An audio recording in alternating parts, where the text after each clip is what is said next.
少年よ神話にな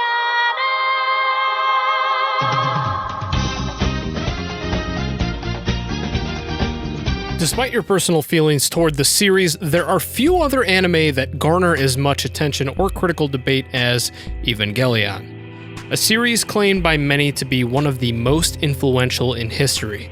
EVA touches on a multitude of themes, including existentialism, depression, religion, and the origin of mankind itself. As confusing as it can be at times, I'll do my best to explain my unedited thoughts about the series. And yes, there are spoilers to follow, along with some possibly unpopular opinions. You've been warned. To be quite honest, initially I didn't know whether I loved or hated the series when it first concluded. EVA invoked emotions of empathy and despair in me, unlike any other anime had ever come close to doing in the past. The fact that it is possibly the most polarizing anime series of all time has already solidified its place in many viewers' minds as nothing short of a masterpiece. The concept is intriguing, a deconstruction of the ever-popular mecha genre from the 80s and 90s. The mechs look strikingly different from any other series of its time, almost sentient in nature, and the atmosphere is quite palpable throughout the entire anime. Many still scenes without words and carefully arranged animations make the symbolism and emotions of the characters literally come to life. Hideaki Anno, the series creator, really places you in the mind of the pilots, something unprecedented for its time period. Granted, as many of the characters were mentally damaged beyond repair, EVA gave a very real approach on what a bunch of teenagers piloting giant robots to save humanity would look like.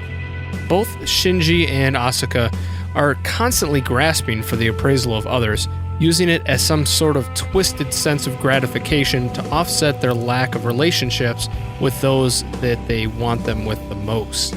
Some of the scenes toward the end of the anime involving Asuka are downright depressing, and some really hit home if you had any sort of parental issues growing up. Aspects of the series like this help EVA become relatable with its audience, or cause the characters to be so mentally damaged that their level of relatability is refreshing. The first 8 episodes were difficult for me to really get through because they seemed so generic. An angel would show up, the EVAs would destroy them, or Katsuragi would pull off some sort of 0.0001% chance miracle in the last moment in order to save the day. It seemed just like your standard mech series of old, with randomly interspersed moments of greatness involving elaborate scene construction. Around episode 10 or so, the mood completely changed, and I felt like the anime was finally beginning. The battles became more intense, the atmosphere was generally less lighthearted and more somber and apathetic. The characters began their fair share of trials, if you will, and for once I wasn't really sure how each episode would turn out. The pacing was excellent, and I found myself binging through the last few episodes up to 24. Then, the ending happened. When I refer to the ending, I'm referring to the original, unedited, and untampered crap pile of hot-aired nonsense that proved completely unnecessary and out of place. Anno once said that the ending was to illustrate that to live is to change. Through the Human Instrumentality Project, various characters in the series were able to synchronize with each other's minds. This allowed them to define their existence or self-worth based on the perception of others. In theory, this would have been a great way to expand the already intellectual aspects of the show, but the way it was so exclusively slapped on at the end left a very bad taste in my mouth. I understand the studio ran out of money, but they could have at least come up with something more cohesive or relevant to the rest of the series. I've heard even rumors that the bits of dialogue throughout the series mentioning the Human Instrumentality Project were added after the fact, in order to support the stunted ending, but I have no proof to back that up. Could you find something inspirational or worthwhile in the ending? Probably. But so could my high school English teacher in literally every line of text Edgar Allan Poe ever wrote. Let the scenes speak for themselves. Don't waste time dissecting something so faint it's almost non-existent. Well, and then there's the elevator scene. From an artistic perspective, I can totally understand how gripping this scene is. You're left fixated on one tiny area for an extended period of time, forced to deal with the situation at hand as it plays out, and it's honestly one of the best clips in the entire anime. I'll direct you to Super Eyepatch Wolf's video where he deftly dissects the scene in as much detail as humanly possible. Anno also mentions in one of his interviews that the characters in Evangelion represent the worst parts of himself. If this is true, he must really be a delightful individual to be around. Shinji, despite always being down in the dumps, is a rather unique character. Any teenager who's gone through life with the mentality of always feeling useless or discarded is going to be emotionally unstable. But instead of just showing you this side of him, Anno writes Shinji based on his own battles with depression, actually letting you into his mind. It's frustrating and heartbreaking all at the same time. He ends up dodging any labeling as a trope and had me feeling sorry for him by the end of the series. As much as you want to rip through the screen and slap some sense into him, his actions are acceptable for his character. Asuka, the possible inception of the anime tsundere, is actually far from it.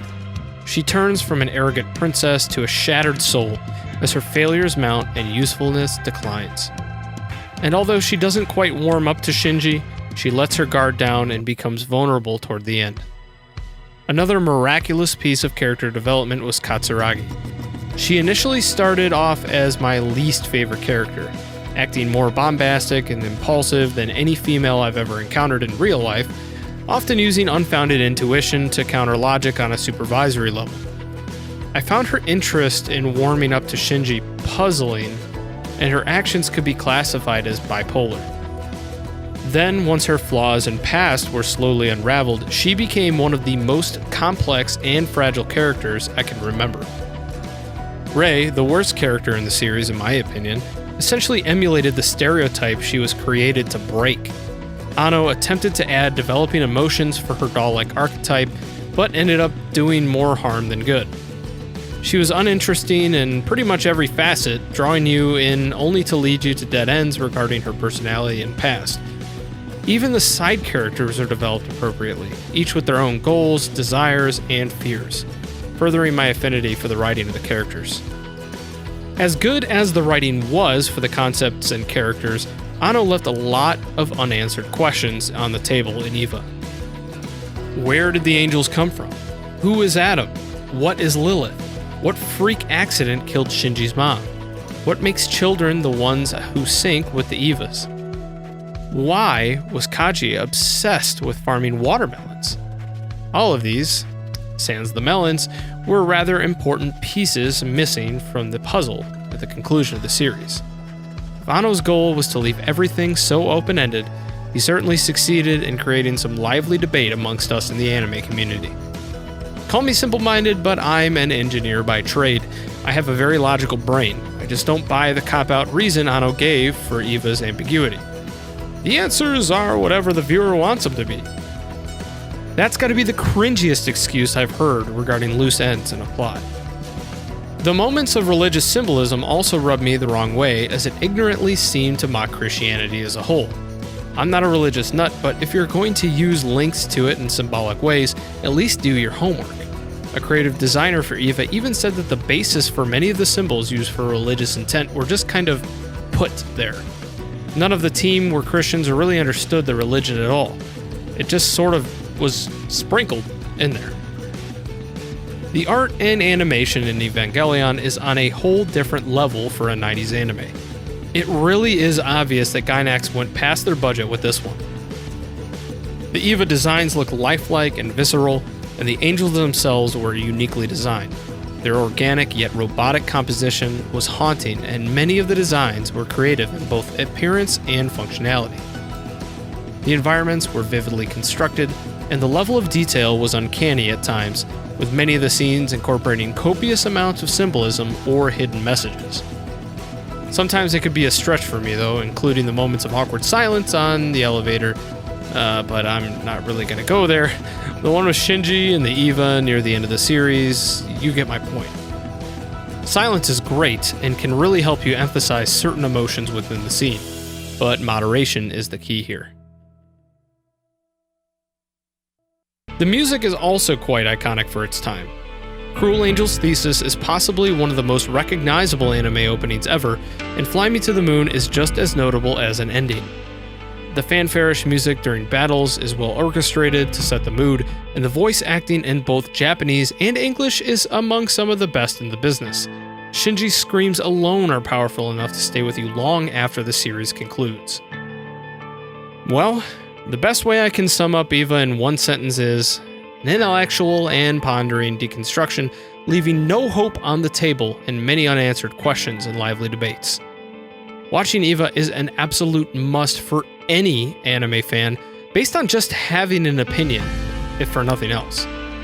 I enjoyed it, but was frustrated at the same time due to the plethora of loose ends and the unfulfilling ending. I can't call it a masterpiece, but it was highly entertaining. The best part of a series like Eva is the vast difference in opinion it spawns. There is no denying the importance that the anime has around the industry, and I laid my opinions out there and had a lot of fun with the experience. Well guys, thanks for joining me on this episode of Honest Anime Reviews, and please let me know what you thought in the comments below. Are you one of those individuals like me that has a open criticism for Evangelion, or do you think it is the most intellectual stimulating anime of all time? I'd like to see it down below. If you liked the video, please don't forget to subscribe and smash that like button and click the bell so you know when those new anime reviews come out every Sunday. Alright guys, that's going to do it for me. Until next time.